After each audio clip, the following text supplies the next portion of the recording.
Hello friends, welcome to Telugu law students. AIBE 20 రేపు exam మనకు జరగబోతుంది. దానికి సంబంధించిన కొన్ని టిప్స్ అయితే మనం చూద్దాము. ఆల్మోస్ట్ అందరూ ప్రిపేర్ అయ్యే ఉంటారనుకుంటున్నాను. చాలా మంది ఏమీ ప్రిపేర్ అవ్వరు, బుక్స్ మాత్రం తెప్పించుకొని అక్కడ ఉంచుకుంటారు. సో ఏదేమైనప్పటికీ కొన్ని టిప్స్ ఫాలో అవ్వడం ద్వారా ఈజీగా క్వాలిఫై అయ్యే అవకాశం ఉంది. అవేంటో ముందు నేర్చుకుందాము. హాల్ టికెట్ ఎవరైనా ఇంకా డౌన్లోడ్ చేసుకోకపోతే డౌన్లోడ్ చేసుకోండి, ప్రింట్అవుట్ తీసి రెడీగా పెట్టుకోండి. అలాగే వ్యాలిడ్ ఆధార్ కార్డు కానీ మిగిలిన ఏదైనా ప్రూఫ్ ఏదో ఒకటి మీ దగ్గర రెడీ చేసి పెట్టుకోండి. ఇన్స్ట్రక్షన్స్ అన్ని కూడా ఆ టిప్స్ తర్వాత అయితే నేను చెప్పడం జరుగుతుంది. ముందు ఫాస్ట్ గా టిప్స్ ఏంటనేది మనం తెలుసుకుందాము. సో టోటల్ గా ఒక 6 టిప్స్ అయితే ఇక్కడ ఉండడం జరిగింది. ఇది లాస్ట్ ఇయర్ కూడా నేను చెప్పడం జరిగింది. లాస్ట్ ఇయర్ నేను కూడా ఎగ్జామ్ క్వాలిఫై అయ్యాను. సో 1 డే ప్రిపేర్ అయ్యాను అంతే హార్డ్లీ. సో అందరూ అలా క్వాలిఫై అవుతారని కాదు, చాలా కష్టంగా ఉండబోతుంది ఈసారి. అయినప్పటికీ మాక్సిమం మనం ట్రై చేసినట్లయితే క్వాలిఫై అయిపోవచ్చు. సో ఫస్ట్ టిప్ మనం చూసినట్లయితే బేర్ యాక్ట్స్ ఏవైతే మీ దగ్గర ఉన్నాయో వాటికి సంబంధించిన ఇండెక్స్ పేజెస్ అన్ని కూడా ఒకసారి చూసుకొని పెట్టుకోండి. కొన్ని క్వశ్చన్స్ ఇండెక్స్ పేజెస్ లోనే మనకు ఆన్సర్ దొరికిపోవడం జరుగుతుంది. ఏదైనా కంపెనీ యాక్ట్స్ కానీ ఇలాంటి యాక్ట్స్ వచ్చినప్పుడు ఆ యాక్ట్ యొక్క ఇయర్ అక్కడ ఉన్నట్లయితే అలాంటి క్వశ్చన్స్ కూడా వచ్చే అవకాశం ఉంది. కాబట్టి ఆ బేర్ యాక్ట్స్ లో మనకు దొరికిపోయే అవకాశం ఉంది. కాబట్టి జస్ట్ ఒకసారి 22 నుంచి 25 బేర్ యాక్ట్స్ మన దగ్గర ఉన్నట్లయితే ఒకసారి చూసుకోవడానికి అయితే ప్రయత్నం చేయండి. నెక్స్ట్ మెయిన్ ఇంపార్టెంట్ వచ్చేటప్పటికి టైం మేనేజ్మెంట్. మనకు 3 అవర్స్ ఎగ్జామ్ అనేది జరగడం జరుగుతుంది. ఈ 3 అవర్స్ అనేది అసలు సరిపోదండి. మనకు 100 క్వశ్చన్స్ ఉంటాయి. కాకపోతే టైం కిల్లింగ్ క్వశ్చన్స్ అయితే చాలా ఇవ్వడం జరుగుతుంది. లాస్ట్ ఇయర్ అయితే 1 పేజ్ లో 2 క్వశ్చన్స్ ఇవ్వడం జరిగింది. అలాగే కొన్ని అయితే 1 పేజ్ లో 1 క్వశ్చన్ ఇవ్వడం జరిగింది. అంటే అదంతా చదివేటప్పటికి చాలా టైం అయితే మనకు వేస్ట్ అవడం జరుగుతుంది. ఖచ్చితంగా ప్రతి ఒక్కరు ఒక వాచ్ అయితే తీసుకువెళ్ళండి. టైం మేనేజ్మెంట్ ఇస్ చాలా ఇంపార్టెంట్. అనలాగ్ వాచ్ అయితే తీసుకెళ్ళండి, డిజిటల్ వాచెస్ అయితే నాట్ అలౌడ్. కాబట్టి ఈ 3 అవర్స్ లో ఫస్ట్ 2.5 గంటలు మీరు ఏది కరెక్ట్ ఆన్సర్ అనేది బుక్లెట్ లో టిక్ పెట్టుకోండి. లాస్ట్ 30 నిమిషాలు బబుల్ చేయడానికి ఓఎంఆర్ షీట్ లో మనం బబుల్ చేయాలి కాబట్టి దానికి ఆ 30 నిమిషాలు అయితే మీరు కేటాయించండి. ఇక్కడ ఫెయిల్ అయినట్లయితే టైం అసలు సరిపోదు. నాకు లాస్ట్ ఇయర్ ఒక 60 to 70 క్వశ్చన్స్ మాత్రమే నేను చదవగలిగాను. మిగిలిన 30 క్వశ్చన్స్ ఏది పడితే అది పెట్టేయడం జరిగింది. సో నాకు టైం అనేది సరిపోలేదు. మరొక విషయం ఏంటంటే నా ముందు ఒక ఆవిడ కూర్చుంది. ఆవిడ నా టైం అంతా తినేసింది. ఆవిడ నన్ను క్వశ్చన్స్ అడగడము, అలాగే నన్ను ఆన్సర్ చెప్పమనడము, దీని వల్ల చాలా టైం అయితే వేస్ట్ అవడం జరిగింది. సో ఎవరి పేపర్ వాళ్ళు బబుల్ చేయడానికి టిక్ పెట్టుకోవడానికి అయితే ట్రై చేయండి. ఇతరుల దాంట్లోకి వెళ్ళొద్దు. అక్కడ టైం చాలా కిల్ అయిపోయే అవకాశం ఉంది. దానివల్ల నేను చాలా బాధపడ్డాను. లేదా లాస్ట్ 30 నిమిషాల్లో బబుల్ చేయడం నాకు ఇష్టం లేదు, ముందుగానే ఒక క్వశ్చన్ చదివి దాన్ని బబుల్ చేసేస్తానంటే అది మీ ఇష్టము. టైం సేవ్ చేయాలంటే మాత్రం లాస్ట్ 30 మినిట్స్ ఫాస్ట్ గా మనం బబుల్ అయితే చేయొచ్చు. అలాగే నెక్స్ట్ టిప్ చూసినట్లయితే మన దగ్గర ఏవైతే బేర్ యాక్ట్స్ ఉన్నాయో సుమారు 22 నుంచి 25 బుక్స్ మన దగ్గర ఉంటాయి. అవన్నీ కూడా తీసుకువెళ్ళడానికి ప్రయత్నం చేయండి. నేను ఇంకా కవర్ చేయలేదండి, ఇంకా ఇండెక్స్ కూడా చూడలేదండి, అవన్నీ కూడా పక్కకు పెట్టేయండి. సో ఆ బుక్స్ అన్ని కూడా తీసుకెళ్లి మీ టేబుల్ మీద పెట్టుకోండి. ఏ క్వశ్చన్ అయితే మీకు ఆ నేమ్ కనిపించిందో వెంటనే ఆ బుక్ తీసేసి మీరు మొత్తం చెక్ చేయడానికి అయితే ప్రయత్నం చేయండి. ఇండెక్స్ చూడండి, మాక్సిమం తెలిసిపోతుంది. ఇవన్నీ కూడా టైం తో ముడిపడి ఉంటాయి కాబట్టి చాలా ఫాస్ట్ గా మీరు చేయాల్సి ఉంటుంది. నెక్స్ట్ టిప్ వచ్చేటప్పటికి సిలబస్ ఆర్డర్ అనేది మీరు గుర్తించాల్సి ఉంటుంది. సిలబస్ ఆర్డర్ మనందరికీ తెలుసు, అది ప్రింట్అవుట్ తీసి పెట్టుకోండి. కాన్స్టిట్యూషన్ అని చెప్పి ఈ విధంగా ఉంటుంది. మనకు 4 సెట్స్ లో మనకు క్వశ్చన్ పేపర్ వస్తుంది, ఏబిసిడి అని చెప్పి. మీకు ఏ సెట్ వస్తుంది అనేది ఎవరికి తెలియదు. ఒక్కొక్క సెట్ ఒక్కొక్కలా ఉంటుంది అనమాట.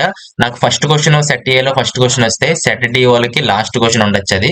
కాబట్టి పక్కన వాళ్ళని ఆన్సర్ అడుగుదామన్నా సరే వాళ్ళ క్వశ్చన్ ఏమో ఎక్కడో ఉంటుంది. లాస్ట్ ఇయర్ కూడా నేను టైం పోగొట్టుకోవడానికి ఇదే రీజన్ అనమాట. నా ముందు ఆవిడ క్వశ్చన్ అడిగింది, అదేమో నాకు ఎక్కడో ఉండేది. నేను హెల్ప్ చేద్దామనే ఉద్దేశంతో అవన్నీ తిరిగేసేటప్పటికి నా టైం అంతా అయిపోవడం జరిగింది. ఇప్పుడు కాన్స్టిట్యూషన్ లోంచి ఒక క్వశ్చన్ వచ్చింది అనుకోండి, నెక్స్ట్ 9 క్వశ్చన్స్ కూడా అందులోంచే వచ్చే అవకాశం ఉంది. కాబట్టి నెక్స్ట్ 9 క్వశ్చన్స్ కూడా సేమ్ బుక్ అయితే మనకు సరిపోవడం జరుగుతుంది. కొన్నిసార్లు తికమగ్గా కూడా అడిగే అవకాశం ఉంది. కాకపోతే ఇది ఉపయోగపడే అవకాశం ఉంది. అంటే కాన్స్టిట్యూషన్ లో క్వశ్చన్ ఇస్తే నెక్స్ట్ కొన్ని కపుల్ క్వశ్చన్స్ అందులో నుంచి వచ్చే అవకాశం ఉంది. కాబట్టి మీ దగ్గర బుక్స్ వేరే యాక్ట్స్ రెడీగా ఉండాలి. మనకి 25 బుక్స్ ఉంటాయి కాబట్టి ఒక 12 ఈ లైన్ లో పెట్టుకొని ఇవి వెతుక్కోవడానికి ట్రై చేయండి. ఈ బుక్స్ పక్కన వాళ్ళు అడిగారని చెప్పి వాళ్ళకి ఇవ్వకండి, అక్కడ కూడా టైం వేస్ట్ అయిపోయే అవకాశం ఉంది. 5th పాయింట్ వచ్చేటప్పటికి ball point pens, already used condition లో ఉండే పెన్స్ మాత్రమే యూజ్ చేయడానికి ప్రయత్నం చేయండి. కొత్తవి కూడా తీసుకెళ్ళండి. ఓల్డ్ పెన్స్ అయితే మీకు ఫాస్ట్ గా బబుల్ అయ్యే అవకాశం ఉంటుంది కాబట్టి బ్లూ ఆర్ బ్లాక్ ఏదైనా యూజ్ చేయొచ్చు. తర్వాత బబులింగ్ అనేది బయట నుంచి లోనికి ఇలా బబుల్ చేయడానికి ప్రయత్నం చేయండి. అప్పుడు ఆ ఇంకు బయటికి వెళ్లకుండా ఉండే అవకాశం ఉంది. మీరు లోన్ నుంచి బయటికి చేస్తే కొంచెం బయటికి వెళ్లిపోయే అవకాశం ఉంది. ఈ టైం మేనేజ్మెంట్ కంటే చాలా ఇంపార్టెంట్ విషయం ఏదైనా ఉందంటే అది ఓఎంఆర్ షీట్. ఓఎంఆర్ షీట్ లో మనం బబుల్ చేసేది ఒకటి మిస్ అయినా సరే ఆన్సర్స్ విషయానికి వదిలేసేయండి. ఈ ఆన్సర్స్ బబుల్ చేసే విషయానికి వదిలేసినట్లయితే మనకు పైన ఇక్కడ ఉంది చూసారా, ఏబి రోల్ నెంబర్ గానీ, సెంటర్ కోడ్ గానీ, అలాగే క్వశ్చన్ బుక్లెట్ సెట్ గానీ, అలాగే లాంగ్వేజ్ గానీ, క్వశ్చన్ బుక్లెట్ బుక్లెట్ నెంబర్ గానీ వీటిలో ఏదైనా తేడాగా మీరు బబుల్ చేసినట్లయితే ఇంకా మీరు డిస్క్వాలిఫైడ్ అయిపోయినట్లే. లాస్ట్ ఇయర్ నా ముందావిడ నా టైం ఏదైతే కిల్ చేసిందో ఆవిడ ఈ రోల్ నెంబర్ లో ఒకటి తప్పు కొట్టేసింది, తర్వాత వైట్నర్ ఉపయోగించింది. సో ఈ రెండు కూడా మనం చేయకూడదు, వైట్నర్ కూడా ఉపయోగించకూడదు, అలాగే తప్పుగా కూడా పెట్టకూడదు. ఇవి చేసి మీరు ఎన్ని క్వశ్చన్స్ కరెక్ట్ పెట్టినా సరే మీరు క్వాలిఫై అవ్వలేరు. కాబట్టి ఓఎంఆర్ షీట్ అనేది చాలా చాలా ఇంపార్టెంట్. ఇన్విజిలేటర్ బుక్లెట్ ఇచ్చినప్పుడు కంగారు పడిపోయి నాకు ఇవన్నీ తెలుసు కదా అని చెప్పి ట్రై చేయడానికి అయితే ప్రయత్నం చేయొద్దు. ఇన్విజిలేటర్ చెప్తాడు స్లోగా సెంటర్ కోడ్ ఎక్కడ ఉంటది, రోల్ నెంబర్ ఎక్కడ ఉంటది, అలాగే క్వశ్చన్ బుక్లెట్ ఏంటి అది, అలాగే లాంగ్వేజ్ మీరు తెలుగు సెలెక్ట్ చేసినట్లయితే ఇక్కడ తెలుగు మాత్రమే పెట్టాలి, ఇంగ్లీష్ సెలెక్ట్ చేసినట్లయితే ఇంగ్లీష్ మాత్రమే పెట్టాలి. సో తెలుగు సెలెక్ట్ చేసిన తెలుగు ప్లస్ ఇంగ్లీష్ రెండు మనకు క్వశ్చన్ పేపర్ లో వస్తుంది. అలాగే క్వశ్చన్ బుక్లెట్ నెంబర్ అవి ఎక్కడ ఉంటాయి ఇవన్నీ కూడా మనకు ఇన్విజిలేటర్ అయితే చెప్తాడు. ఆయన చెప్పేదాకా ఆగండి.